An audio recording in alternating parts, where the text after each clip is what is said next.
Hey, we're gonna read through a forum post here, and I've been told that it's a spicy forum post. I think the spice of this forum post comes from this statement right here. Somebody asked, how did you reach 3,000 waves and 2,000 waves in patch 084?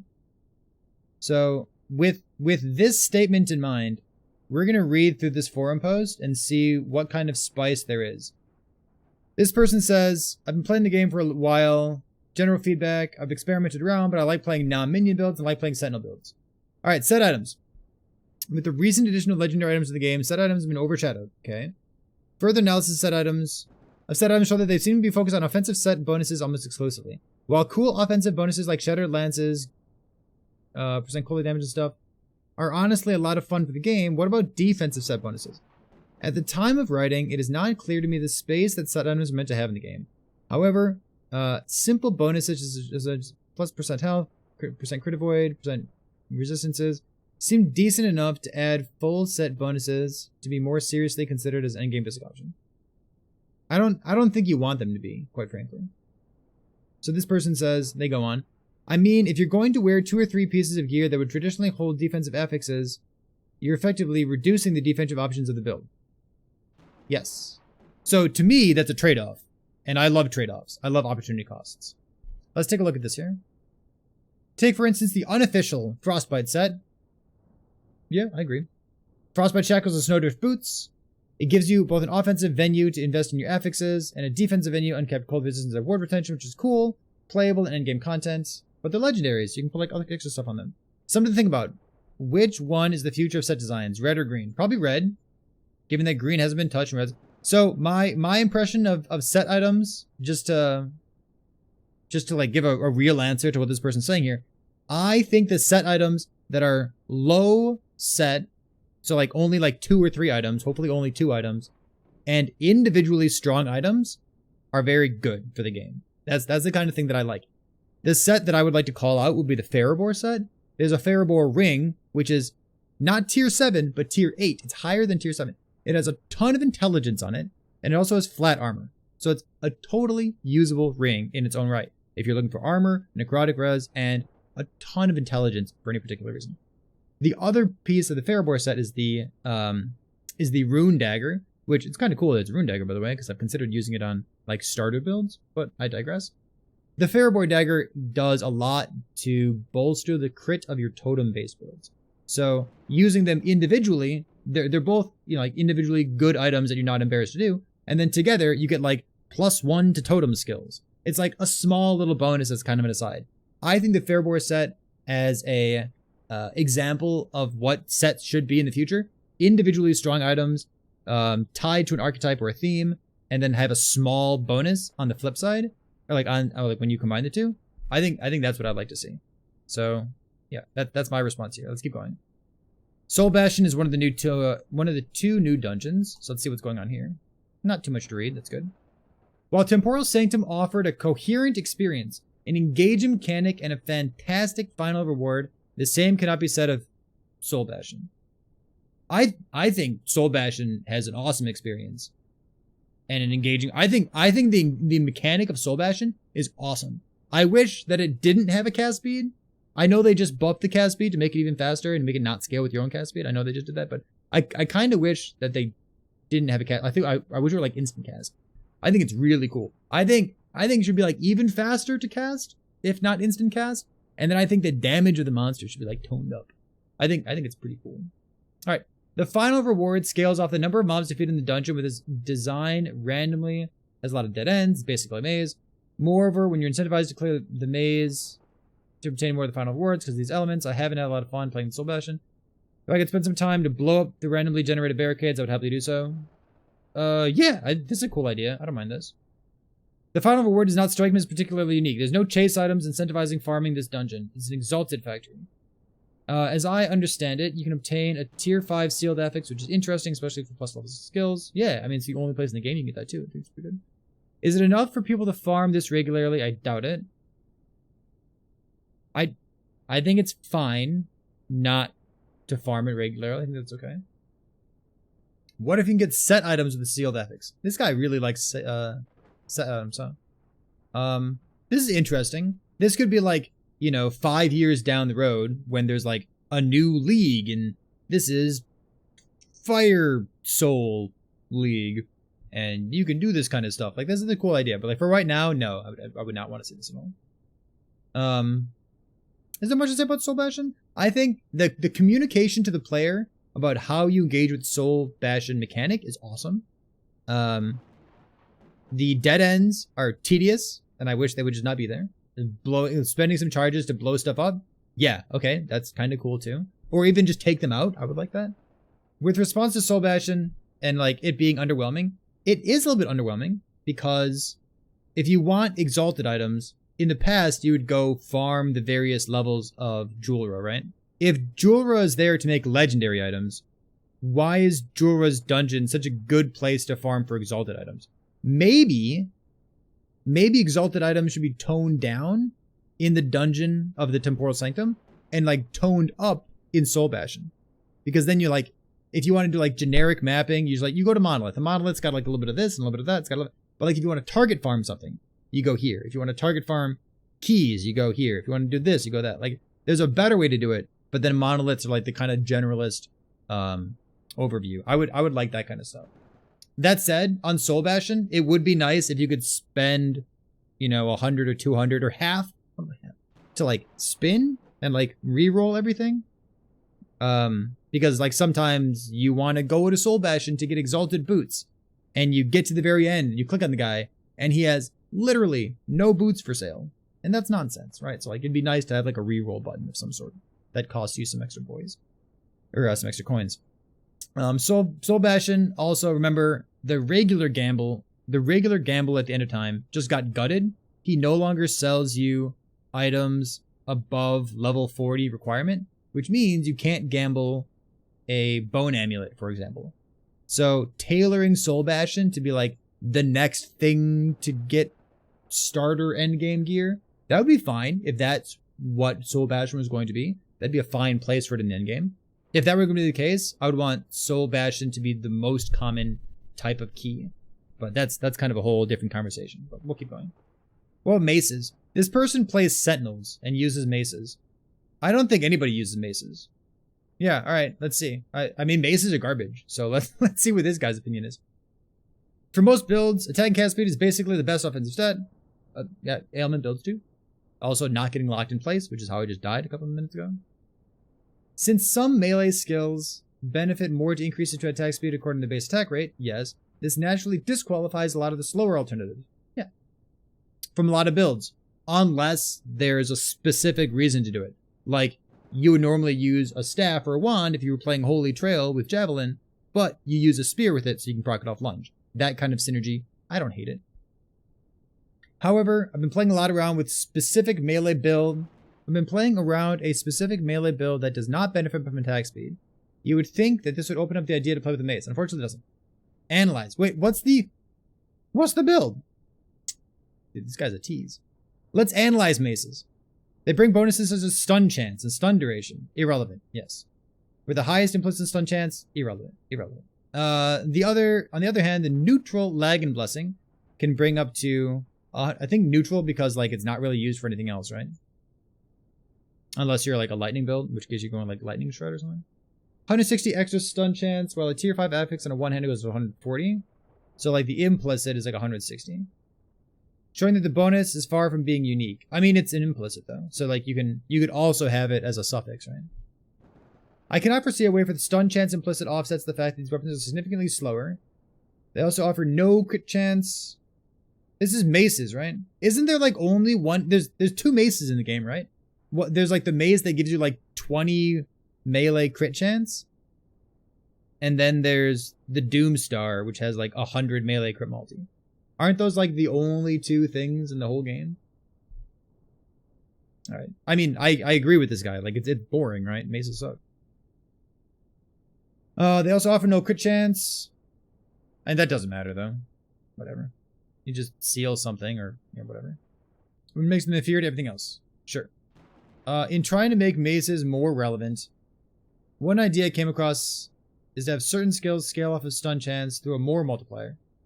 He's kind of talking about the increased damage multiplier that Forge Strike has in the bottom middle of its skill tree. Yeah, I mean, I wouldn't mind it. Sure. Just make it like stun chance becomes more damage at a 10% rate. Something like that. Yeah. I mean, that'd be interesting. I also like converting ailments, which is kind of what he's talking about, right? Like, there's a node in Cinder Strike that converts chance to blind on hit into crit vulnerability or something like that. And, like, I think that's cool. I mean, it's great. A third suggestion is to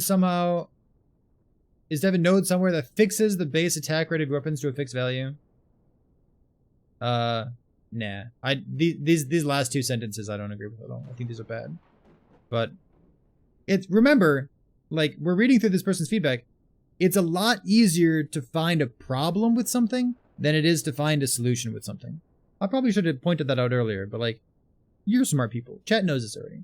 It's really easy to find something that you don't like, and it's much harder to propose the right solution to that.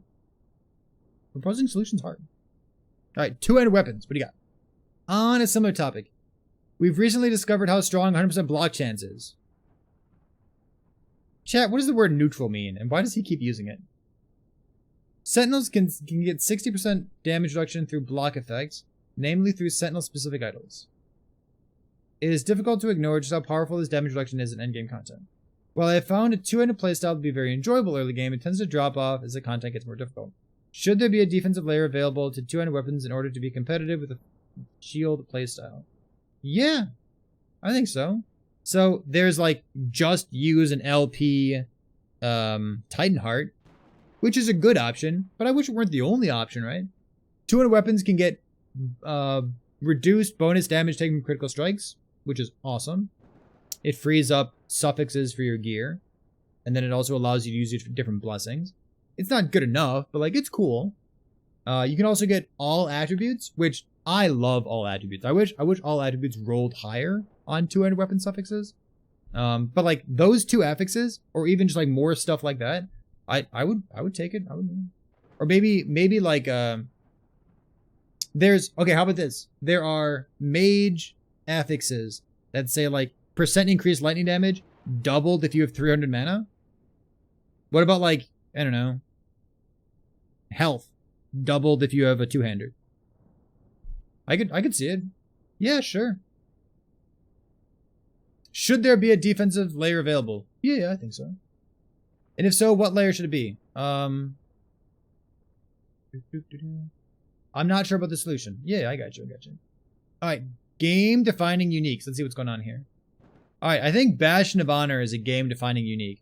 I think these... I'm excited to make fun of this, because I think that these are probably worthy of being made fun of. Being very analytical by nature, you can tell because he keeps using the word analyze. I've observed just how powerful... Come on. Powerful some uniques are in the game right now, and I'd like to share. Okay. While clearly designed for Ignite builds, isn't it like an Ignite, but it also gives you crit multi, right? Like melee crit multi? For like... I found this weapon can scale crit multi to extreme levels for melee builds. I confess that every Ignite build I try to create... Wait. I also confess that every Ignite build I tried to create were terrible at different topic. I am playing an Ignite Warpath build right now using an Ivorine, and I think it's sweet. Skills such as Harvest or Warpath that can easily get 100% critical with a sword can obtain very high crit multi with this weapon. Sure. Add some attack speed, some AoE, and some stun chance through Perfect Storm. There's so many things that the developers should spend their time on. Ivorine is like not even on that list. Nah, I disagree with this. Alright, Siphon of Anguish. The Doom ailment increasing melee damage taken is simply BIS for melee builds. If you have like a 3 LP ring, maybe. But like a 3 LP Siphon of Anguish, like congratulations, that is pretty cool. Leading to very... I think this is just wrong. Even just like implicit modifiers are like pretty strong, right?